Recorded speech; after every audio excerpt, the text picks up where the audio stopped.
right, all right. What's up, y'all? We're coming to you from Church of the Harvest, and this is Talk It Out. I'm Stephen Alexander, and I'm going to be hosting what we're going to be talking about today. We have a few guests here, and they're going to get some questions, guys, and then we're going to tune in and figure out what, is in their minds, and they're going to tell us more about what they feel about the questions that we come up with in this theme. So I'm going to let them introduce themselves. We'll start with the gentleman on my right. How y'all doing? My name is Varnell. I'm 23 years old. I'm from Elmont. And a fun fact about me is I got to meet Pop Smoke before he passed away. All right. My name is Tamara, or most people call me Tammy. I'm older than 23. Let's just say that. And my fun fact is that I got to talk to Barack Obama via satellite when he was still Senator Obama. So I guess it's fun. Hello. What's up? My name is Jared Thompson. We doing last names? Jared Thompson. I'm 23. My fun fact, I don't know what my fun fact is. I make music. DOCO3. Go check that out. Apple Music, Spotify, everywhere. Hi, my name is Kimberly. I'm 23. My birthday was in January. Capricorn gang. I live in Brooklyn. I just recently moved to Brooklyn from Queens. And a fun fact about me is that I used to be a Girl Scout. I was a Girl Scout for like a very long time. So, yeah. All right, it's lit. All right, so thank you guys for coming out and being a part of what it is that we're gonna be having today. Obviously we do have some questions, so I think we could just jump right in. I wanted to first start with just like a general question. The first question I want to ask is, what is it like to be black in America? So we're going to start with that question, and I think I'm going to start with Tammy. Okay. To be black in America, I'm not going to go with the whole James Baldwin thing and say to be in a constant state of rage. But I think that to be black in America is very layered because you realize in the sense of when they talk about home of the free and the land of the brave or whatever it says, that as a black person in America, you are brave. It's very interesting because you have to act one way when you're on your job, and then when you are with your friends, you code switch. So being black in America is very layered and complex, I would say. It looks like Varnell wanted to say something. I see. I think being black in America is like having a 24-hour job.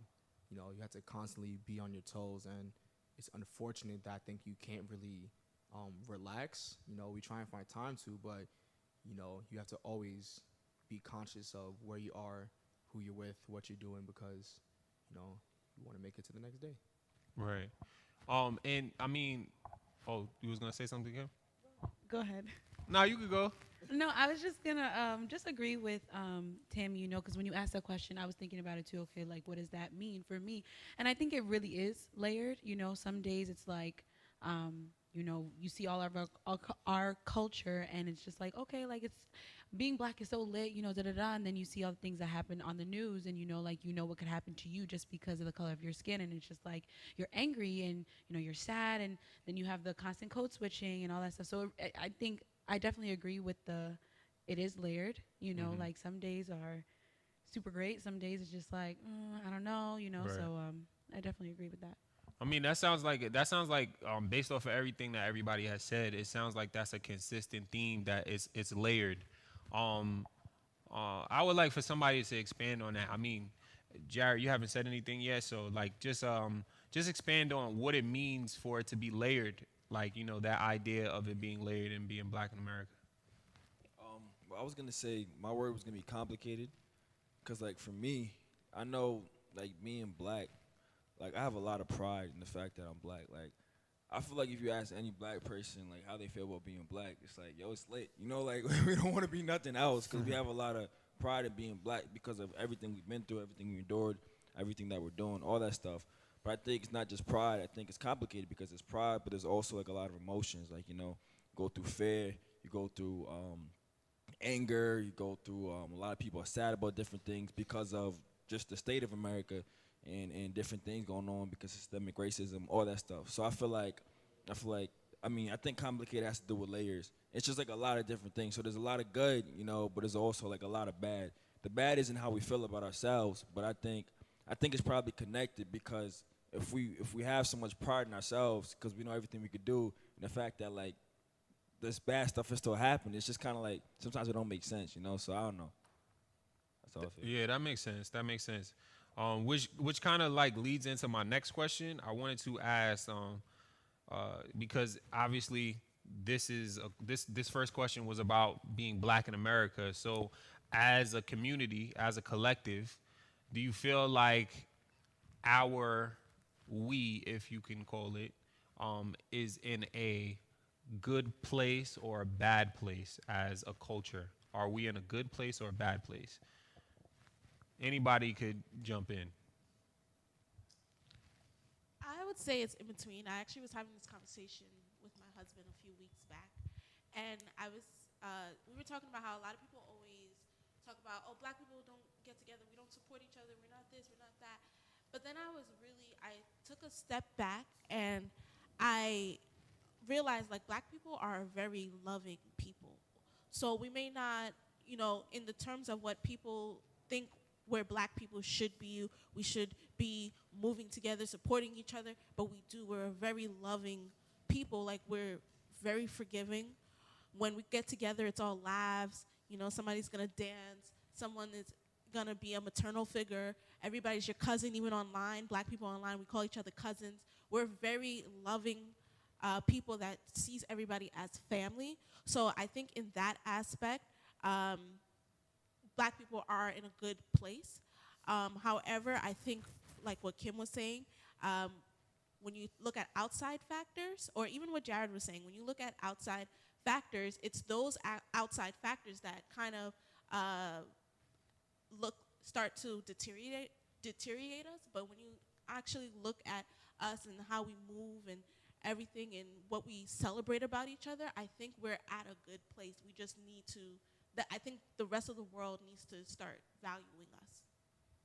And I mean, I like what you said. I think that when we look at the word good, that's subjective because everybody's good is different, you know.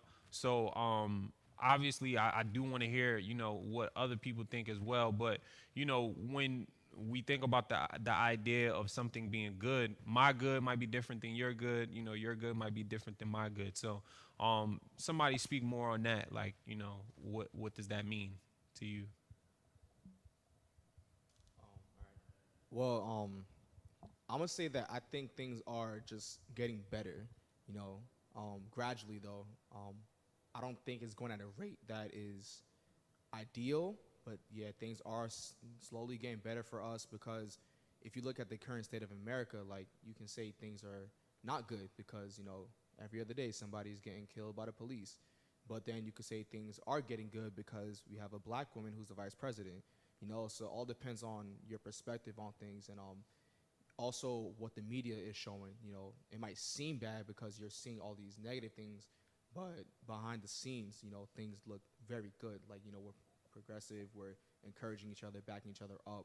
So like, yeah. But we're talking about culture, right?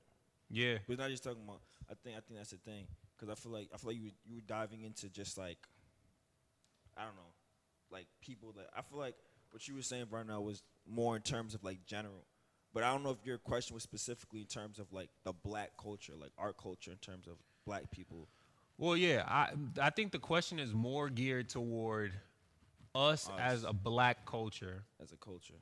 Where do you feel like we stand? Are we in a good place or in a bad place Gotcha. in comparison or contrast And not necessarily to as people, just as a culture. yeah, just as a culture, Yeah, I got and you. to where we could be and where we are in reality. Yeah. I would say my fault. Did you? Cause I kind of can I? Were you gonna say something else? I'll just finish off. Yeah, finish So off. Yeah. based off of that, I would say still better. Not great, not good. I mean, or bad. Just we're doing better. That's I know for me, when you first said that, to be honest, I'm like black culture gets me tight a lot.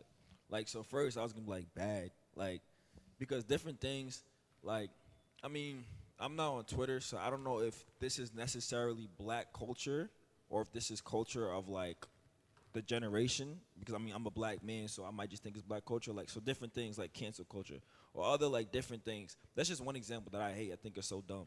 So like, there's certain stuff in black culture, even the way we like, even things in music. We talk about music all the time. Music things we talk about in music. It's a part of the culture. We glorify certain things that shouldn't be glorified, and really it's affecting us in negative ways. So stuff like that. That's why I'm like the culture aspect. Not the people. Black people were lit, but the culture aspect initially I'm like bad. But then I also thought of like I hate giving an answer where it's everything's in the middle, but it still is complicated because then like also there's also mad good things about black culture, like the way we support each other. Yeah, You know, I think that at the end to piggyback off of that idea, I think also it matters what aspect of what you're talking about too, like because our culture affects, like culture is not just one prong, is multiple things that affect and create culture. You know what I'm saying? It's language, it's food, it's religion, it's all of those things that affect culture. So in what aspect are you answering the question from too? You know what I'm saying? So like if you're answering it from like a wholehearted standpoint, then you might have a different answer than if you're answering it just from, I guess like a language standpoint, or you know what I mean, something like that, or whatever, culture falls within. Um I don't know, Kim, it looked like you was trying to say something. No. I don't know. I think I'm listening to everybody's answers. I want to use this time to speak, like when you ask questions, if I have anything to say, but also to like learn and like hear what you guys have to say and like to just educate myself on what we're talking about. So that's kind of where I'm at. Okay. Steph, I would say this. I think one way I feel about black culture, I love the fact how powerful it is and how much it influences us. But I think I don't like that because I think sometimes like we maybe social media I'm thinking about. I don't know, but sometimes like we see stuff and then like just because everybody jacks that, now we gotta jack that. You know what I'm saying? Just because it's the black culture type thing. It's just like, yo, think to yourself, that doesn't make any sense. You know what I'm saying? So sometimes, but like it's powerful because we like our culture is so vibrant. I feel like out of so many cultures, black culture is really powerful, but it's also dangerous at the same time. Yeah, I think culture overall, and that's why this question is so it's so dynamic, because culture overall affects everything, like what you were saying. Um, Culture is why Jesus got crucified. Culture, that's why, because of what you like, literally just what you just said. If it's like a dynamic few that are jacking something, it's like, yeah, you right. You know what I'm saying? Like that's culture, and that's how culture can shift what morality would like in morality, in a morality standpoint, where it could go from good to bad or bad to good. You know what I'm saying? Just because of what we're talking about with culture. So it's a really dynamic question. But Varnell, I thought you looked like you was about to say something.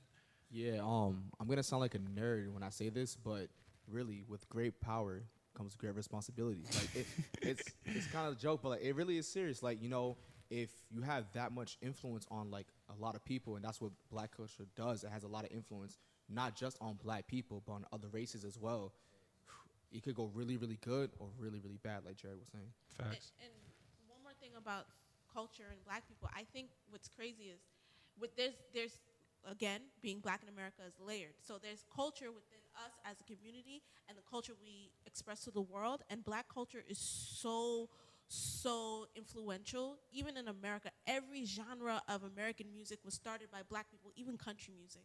And so when you think about that, people wearing their long nails now, people wearing extensions, people like everything that everybody loves about America started from black culture. And whether, when you really start to research and look into history, and even in Latin America, all the salsa that people love, all the merengue, that started from black culture, that started from Africa. So it's like within our community, there is a culture, but also what we give off and the remnants of our culture influences the world. So it's good and bad, and like what you said, it's a lot of responsibility with it. Right. I think which is like it kind of leads into my next question as well. Culture is something that influences us and others as well. But I wanted to know specifically, like, in everybody could just, if we're gonna just go around, like, I want everybody to answer this, like, within like maybe like 10 words. How has culture influenced you? We'll start with Kim and then work our way around. How has culture, as in black culture, influenced me? Just culture, not necessarily black culture, but just culture in So general. it could be like my own culture. Yes. Okay. Well, you said 10 words or less, or should I Yeah, just like a sentence. Okay. Well, I'm Nigerian, so a Nigerian American, first gen. So Right. culture has influenced me a lot in, like, what I listened to, what my parents allowed us to watch growing up. How we respected our elders, and the foods that we ate. So it had a really big impact on me growing up, and even now as an adult.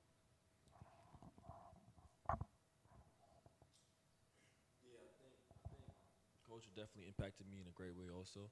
Um, I think it really started to impact me more in college, um, with like the people I hung out with, and like just being a part of them in that culture. I think it impacted my like who I was and my personality and things I did more than I feel like culture did in high school. Mm. But even thinking back now at it, like I think there still is culture that impacted me in high school. I guess I don't know if like your family structure and like the way things are done can be culture. I guess it is. You know what Yeah, I'm saying? 100%. And I know for my family, like I think a lot of us are similar. Sam could attest to that. I think he hates that, but like I think that's culture in itself. So I would definitely say culture had a great impact on me. Like Kim, I'm a first generation American, but I'm Haitian American. And culture definitely impacted me. My Haitian culture, certain things I was allowed to do, not allowed to do, even being overdressed, that's my Haitian culture. But I also, being a first generation American, my foot was always one foot in America, one foot in Haiti. So I grew up in a black American Baptist church. So I had my Haitian culture, but I also had my American culture where I ate soul food. Learn Negro spirituals. So culture definitely, as a black person in the black diaspora, definitely has influenced me to appreciate both. Um, culture. I hope it's not corny or kind of whack, but culture has made me who I am today. Every aspect of myself comes from some type of culture, whether it's religious, my ethnic culture, um, music. Every single aspect of me is from culture, and without culture, I'm not me. Um, I liked everybody's answer. I think culture definitely influences us. I think one of one of the things that was said was like, your family dynamic and your structure of your family. I mean, even that is influenced by culture too, because they learned that from their family and where they came from as well. So it's like passed down throughout, tradition, which kind of is gonna help me talk about something different. This, I wanted to shift gears a little bit, but when we talk about like communities and inequality and things that are, you know, have a lot to do with injustices. A lot of something that's always brought up is wealth. I wanted to know, like, definitively, like, from each person, what does wealth mean? Or it doesn't have to be from each person, but like somebody could jump in and tell me, what does wealth mean to you? And it could be as specific as you want it to be, or it could be as broad as you want it to be. For me, I would say wealth leaves a legacy. If I want to get specific, I would want to go into terms like real estate. I think having, as a black person, it's very important to own your own home. because that allows you to give that onto your children and further generations. Because a lot of other races have their own homes owned by their own races. They have their own neighborhoods with their people, and they don't have to owe money to anyone else. But for us, we have to owe money to someone else, pay higher rates to someone else. So real estate is very important to have that type of generational wealth that you have for your family moving forward. And piggybacking on what Varnell just said, wealth is definitely leaving a legacy. But for me, it's not just financially; it's spiritually, mentally, physically. I think wealth is something that hits every aspect of your life. You can have all the riches in the world, but if you're not mentally wealthy, then what's the point? You want to be able to be spiritually grounded and spiritually wealthy, and you also want to be mentally and also be wealthy in knowledge to pass down to your children. So when you talk about leaving a legacy, yes, leaving money is great, but you also want to leave intelligence. You want to leave a great emotional well-being, because that stuff gets passed down. Trauma gets passed down, whether we like it or not. So for me, wealth is every aspect of your life, just being in that abundance. So that's wealth to me. Yeah, I actually really like that. I think one of the things that I wanted to ask, and this goes back to Varnell, do you feel like if people do not have real estate, there is no way for them to be wealthy, or is that just a example that you were bringing up? It was definitely just an example because you don't have to own real estate. I just think that's one of the No, greatest- to be wealthy though. Oh, to be wealthy. To be Yeah, wealthy, no, you do don't you- need it, but I think that was just an example of this is a great way to have some type of wealth because that's something that gets passed down for years and years and years, Got you. forever. Got you. I was gonna say that I really liked Tammy's answer, especially the knowledge part, because wealth is definitely financial, but it's also like knowing, right? Like having an abundance of knowledge, right? And I think that that's really important because what good is having all these things, having real estate, having money, having all these things, and you don't know anything, like you don't know what to do with it, you don't know how to make sure that you use your resources wisely, you Right. know. So I think that it's really important to be knowledgeable, and having that knowledge, having that wisdom is very, very makes you wealthy to me. I think that that's a big quality for me. Right. Go ahead, Jay.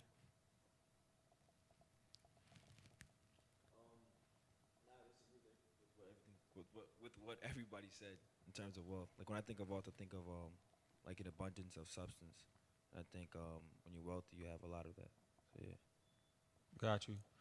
I think I like what everybody said, and I think just like to take a little bit of with what everybody said. I think one of the biggest takeaways would have to be it has to be something that not only you can use, right, but the people that are around you can use it as well. Because I mean, like Varnell mentioned, real estate. That's not something that's only going to be beneficial to you. It's going to be beneficial to the people that come after you as well. Like if my family owns a house, then that means that my children's children is going to own that house as well. As long as if they don't want to sell it, if that's the case, and then Kim and Tammy touched on knowledge, which I think is very important as well. Knowledge is something that I feel like, for me, in my opinion, is something that is probably the most important because without the knowledge, you don't get to the point where you're getting real estate because you don't know anything about it. You know what I'm saying? Like nobody ever taught you anything about that. So I would say the aspects of the physical things, right? That doesn't come, the tangible things doesn't come without somebody teaching you about those things. So I like me personally, I feel like knowledge is something that is something that is very, very imperative to the narrative of wealth. But Jared, you was gonna say something. That makes a lot of sense. And I was thinking, I really like what you said in terms of how wealth impacts other people, because I was thinking everyone would probably say that they'd rather be wealthy than rich, right? And then I think when we think of someone who's rich, like if I think of someone who's rich, I'm just gonna think of that person. Mm-hmm. But if I think of someone that's wealthy, I'm gonna think of like their family and their whole group. I'm gonna think of like, it's just That's a like good I point. go back to substance. It's just like more. You know what I'm saying? I feel like it impacts more people. So I definitely agree with that. That's a good point. So we're gonna move on. I did want to end with a bang. I think we have like a enough room for one more question. Um, and obviously this one is gonna have a little bit of layers because it's the last question. So, I wanted to ask you guys, what does it mean to be a Christian in America?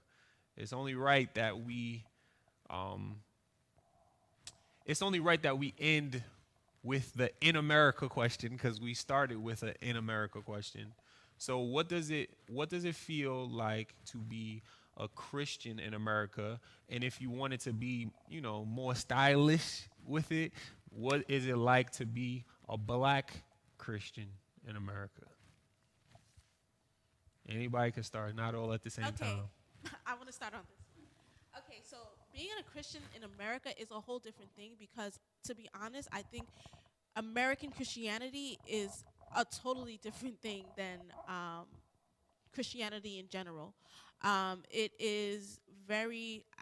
A couple of weeks ago, I noticed like I saw a devotional and it had the American flag on it, and I'm like, it's focused. It's like this nationalist projection of what Christianity is. And as a children's church director, even when I'm looking at like things to show my kids, it's mostly blue-eyed, blonde hair examples. When you have the children's church music videos, when you open the Sunday school books, and that is not the depiction of, first of all, the region Jesus comes from, but of what Christians are. We're supposed to be of all people. And so, and then you have the examples of people mistreating people who call themselves to be Christians. And they're mistreating people, they're mistreating immigrants, they're mistreating black people. The Ku Klux Klan, they were Christians. And so the view of, and even during slavery, they began giving slaves slave Bibles to kind of tell them it was okay to be a slave so they can honor their masters. And they would rip out pages. They ripped out pages in Exodus about the slaves being freed. They wouldn't allow slaves to pray out loud. They had to pray in buckets and worship and put their voices in buckets. And so when you look at Christianity, especially as a black person in America, it is very hard. And people are leaving the church in droves because of that example which I gave. But however, when I look at it as a black Christian in America, I look at how God is sovereign and how no matter what we've been through, it was the prayers of our ancestors, their belief in Jesus Christ, that God is where we are. It was them singing and praying on those plantations. It was them during the civil rights movement, during Jim Crow, when they were being lynched. Their faith never wavered. They never wavered. They still worshiped. They still trusted in God. They trusted that God would provide for them. And so as a black Christian, I am very proud to be a black Christian because I know the shoulders that I stand on and the faith that it took and the power of Jesus Christ, that to get black people to where we are today and still stand, still be influential. And when you talk about culture, still be influential. So that's what I have to say about being a Christian in America.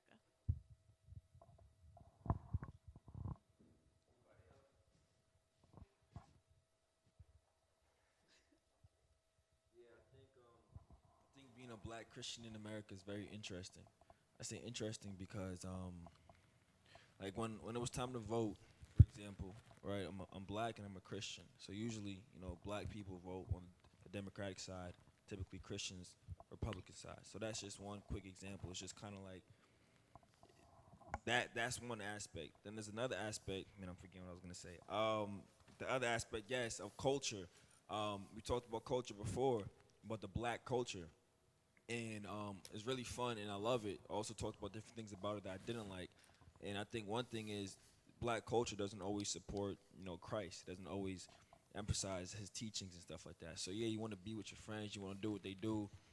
With black culture, you don't want to miss out. Like if I don't, my friends tell me all the, it gets me tight because like if I don't see a movie, any black movie, oh you're uncultured, this and that, and like I had to let it like go because it's not personal. You know what I'm saying? But like you want to be a part of the culture, but all the time this culture doesn't always like what I said before, this culture isn't always like helping you to grow in your relationship with God. So you don't want to miss out of the culture, but you also don't want to miss out on what God has for you. So it's just like sometimes it could be hard to do both. And then another thing about being a black Christian compared to like white Christians is that like you love your Christian brothers and sisters, but then like if they don't understand your black struggle, like especially during the summer when things was like wild and like my pops was talking about different things happening and different conversations with different white pastors, and it's just like how you not get it, like, and then when you don't get it, and then like I see that, it's just now I'm really like you don't want to look at that person differently, but it's just like how you calling yourself a Christian and you're not even like you're talking about God this, God that, but I'm your brother, and the Bible talks about loving your brother, so it's just like you're not even trying to understand, so it's just like I think being a black Christian is definitely very interesting. No.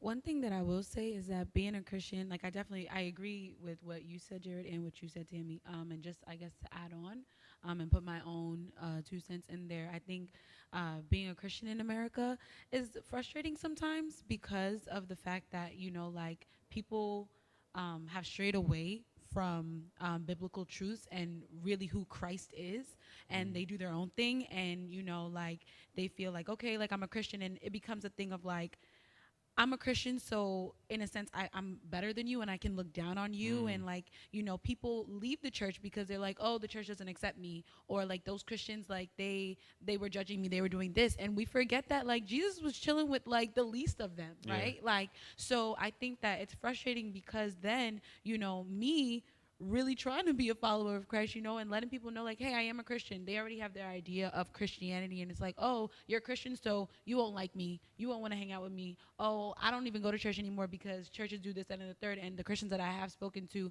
they tell me this, that, and the third. And it's all things that are not biblical, like Right. God is love. These people these Christians, so-called Christians that they've met with have not shown them love. They have not done what Jesus commands us to do in the Bible, so it's frustrating because now I come in and it's like I'm already kind of shunned, or they don't want to hear me and like hear what I have to say because of the fact that they hear that I'm a Christian and they have their ideas of Christianity already, so it's like okay, boom, like you're already out, so I think that yeah, that's me, Christianity in America. I want to say it's very complicated because the more intersections you add on to you, the harder it gets to live in this world. So you're adding on Christian, and then you're adding on black. And then I also think of the aspect of our generation, with millennials and Gen Z, the religious aspect is kind of like not there or not emphasized and enforced as much as it was with older generations. So it's just like, finding the balance of like, I want to be black, not want to be black, I am black, and I'm trying to be a good Christian as well. And I'm trying to bring on my friends who are the same generation as me and also keep everyone together. But it's just a lot going on. So, definitely with this past summer, with everything that was going on, you saw different views of people, like Jared was saying, and that made you look at people a certain way, like, like how can you believe in this but think this way?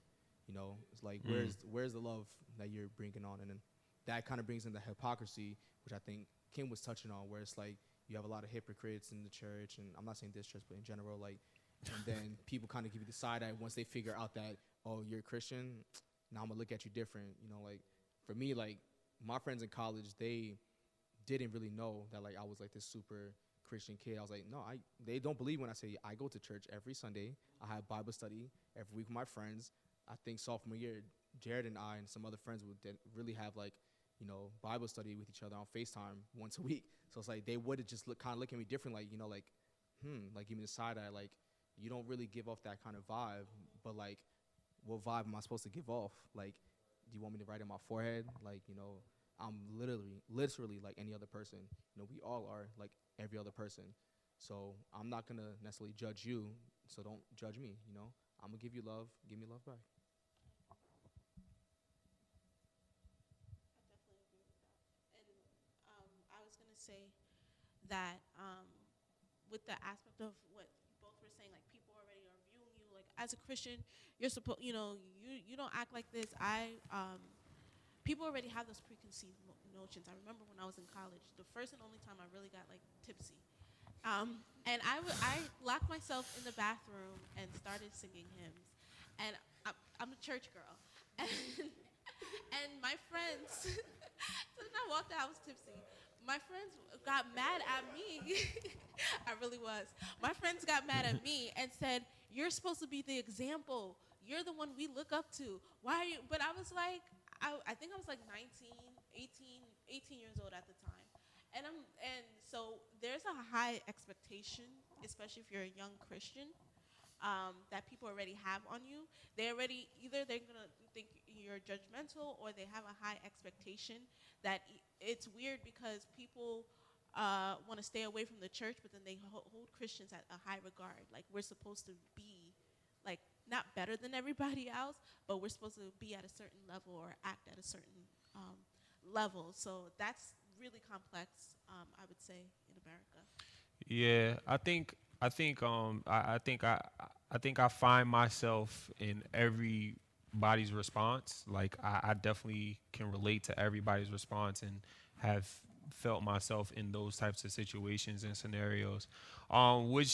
Which concludes what it is that we were talking about for today. I want to thank each and every one of you guys for popping out and having this talk with us because it was definitely dope and dynamic. I think everybody that was watching and tuned in definitely enjoyed it. So thank you guys for sure. I want to encourage everybody that is here and everybody that is obviously watching this live to jump on our Zoom service on Thursday where we're going to be talking about Africa in the Bible because that's something that people try to stray away from. That's even something that we touched on tonight. So definitely want everybody to hop into that Zoom call and just be blessed throughout your week and be safe. We definitely want to see you guys again and thank you. This was Talk It Out.